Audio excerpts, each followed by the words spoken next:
उहे मुहाजिर ऐं अंसार जेकी अव्वल ईमान आणे सभिनी खां अॻरा थिया हुआ ऐं पिणु उहे जेकी खाउन पोइ वधि में वधि सुहिणे नमूने में संदन रस्ते ते हलिया, तिन खां अल्लाह राज़ी थियो ऐं हू अल्लाह खां राज़ी थिया। बिस्मिल्लाहिर रहमानिर रहीम। उम्महातुल मोमिनीन यानी मुहम्मदुर रसूलुल्लाह सल्लल्लाहु अलैहि वसल्लम जी प्यारनि घरवारनि जी फज़ीलत। क़ुरान मुक़द्दस ऐं अहादीस शरीफ़ा मां इहो मसलो मालूम आहे त रसूलुल्लाह सल्लल्लाहु अलैहि वसल्लम जूं तमामु घर वारियूं जन्नती आहिनि। जीअं क़ुरान मुक़द्दस में रब्बुल आलमीन जो इरशाद आहे, व इन कुंतुन्न तुरिदन अल्लाह व रसूलहु वद्दारल आखिरा फ़इन्न अल्लाह अअद्द लिल मुहसिनाति मिनकुन्न अजरन अज़ीमा। जॾहिं नबी अलैहिस्सलातु वस्सलाम जे घर वारनि जे साम्हूं इहो मुतालबो रखियो वियो त तव्हां जेकॾहिं रसूलुल्लाह सल्लल्लाहु अलैहि वसल्लम सां गॾु रहणु चाहियो त रहो, जेकॾहिं तव्हां आज़ादी चाहियो थियूं त अचो, तव्हांखे आज़ादी ॾिनी वञे। उन मौक़े ते उन्हनि सभिनी मुहम्मदुर रसूलुल्लाह सल्लल्लाहु अलैहि वसल्लम जो इंतिख़ाब कयो। जॾहिं इहो इंतिख़ाब कयूं त रब्बुल आलमीन फरमायो, जेकॾहिं तव्हां अल्लाह उन जे रसूल सल्लल्लाहु अलैहि वसल्लम ऐं आख़िरत जो इंतिख़ाब कयो आहे, पोइ यादि रखो तव्हां मुहसिनात नेकोकारनि जे लाइ अल्लाह ताला अजरे अज़ीम जो ऐलान कयो आहे। ॿी जाइ ते अल्लाह फरमायो, वमन यक़नुतु मिनकुन्न लिल्लाहि व रसूलिहि व तअमल सालिहा नूतिहा अजरहा मर्रतैनि व अअतदना लहा रिज़्क़न करीमा। ए नबी सल्लल्लाहु अलैहि वसल्लम जो घर वारियूं, जेके बि तव्हां मां अल्लाह उन जे रसूल अलैहिस्सलातु वस्सलाम जी इताअत कंदियूं, नेक अमल कंदियूं, असीं उनखे ॿीणो अजर ॾींदासीं ऐं उन जे लाइ इज़त वारो मुबारक रिज़्क़ तयारु कंदासीं। इल्लामा इब्न कसीर रहमतुल्लाह अलैह तफ़सीर इब्न कसीर जिल्द नंबर 3 सफ़ो नंबर 636 इन आयत जी तफ़सीर में फरमाईनि था, वमन यक़नुतु मिनकुन्न लिल्लाहि व रसूलिहि, इन जी माना आहे युतिइल्लाह व रसूलहु यस्तजिब। अल्लाह उन जे रसूल सल्लल्लाहु अलैहि वसल्लम जो चयो मञो ऐं उन जी फरमान बरदारी कयो। नूतिहा अजरहा मर्रतैनि व अअतदना लहा रिज़्क़न करीमा ऐं फिल जन्नह, असीं उन जे लाइ मुबारक रिज़्क़ इज़त वारो रिज़्क़ तयारु कंदासीं। मक़सदु इहो आहे त जन्नत में। अॻिते इब्न कसीर रहमहुल्लाह फरमाए थो, फ़इन्नहुन्न फ़ी मनाज़िलि रसूलिल्लाहि सल्लल्लाहु अलैहि वसल्लम फ़ी आला इल्लियीन फ़ौक़ मनाज़िलि जमीइल ख़लाइक़। फरमाए थो त नबी अलैहिस्सलाम जूं तमामु घर वारियूं रसूलुल्लाह सल्लल्लाहु अलैहि वसल्लम सां गॾु जन्नत जी अज़ीम तरीन मंज़िलत ते फ़ाइज़ आहिनि।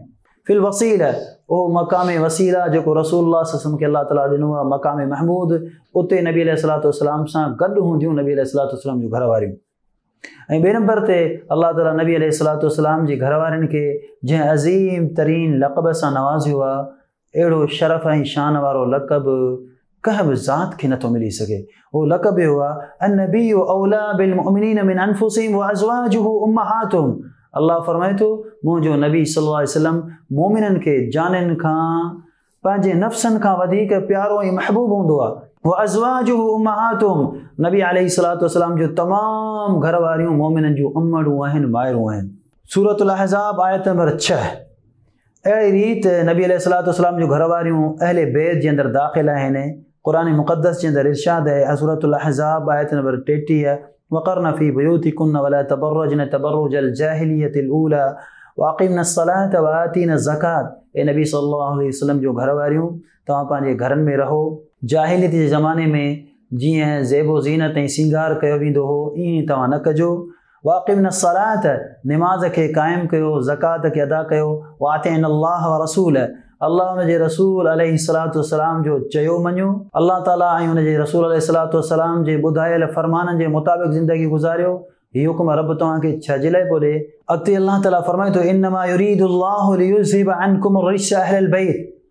ए नबी सल्लल्लाहु अलैहि वसल्लम जो घर वारियूं ऐं अहले बैत जा तमामु अफ़राद, अल्लाह ताला हीउ हुकुम तव्हांखे इन जे लाइ पियो ॾे तां जो अल्लाह ताला तव्हां खां कमी कोताहीअ खे, नक़्स ऐं ऐब खे दूर करे ऐं अल्लाह ताला तव्हांखे चङी तरह पाक ऐं साफ़ बनाए छॾे कमियुनि कोताहियुनि खां।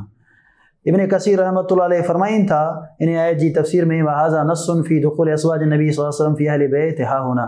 हीअ आयत नस्से सरियात नबी अलैहिस्सलातु वस्सलाम जो घर वारियूं अहले बैत जे अंदरि दाख़िल ऐं शामिल आहिनि। इन खां अलावा क़ुरान मुक़द्दस जूं ॿियूं बि खोड़ सारियूं आयतूं दलालत कनि थियूं त नबी अलैहिस्सलातु वस्सलाम जो घर वारियूं अहले बैत जे अंदरि दाख़िल आहिनि, छो त घर वारी या जेका ज़ाल हूंदी आहे उहा घर जो हिसो हूंदी आहे। जीअं इब्राहिम अलैहिस्सलातु वस्सलाम जी घरवारी आहे, सूरत हूद आयत नंबर 73 जे अंदरि इरशाद आहे, जॾहिं मलाइका आया हुनखे बचे जी पुटले जी बशारत ॾिनो, हूअ तअजुब करणु लॻी त मलाइक इन ॻाल्हि ते चवणु लॻा अताजबीन मिन अमरिल्लाह रहमतुल्लाहि व बरकातुहु अलैकुम अहलल बैत इन्नहु हमीदुम मजीद।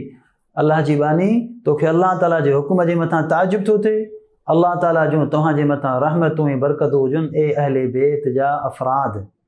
त हिते इब्राहिम अलैहिस्सलाम जी घरवारीअ खे ख़िताब कंदे मलाइकनि अहले बैत चयो आहे।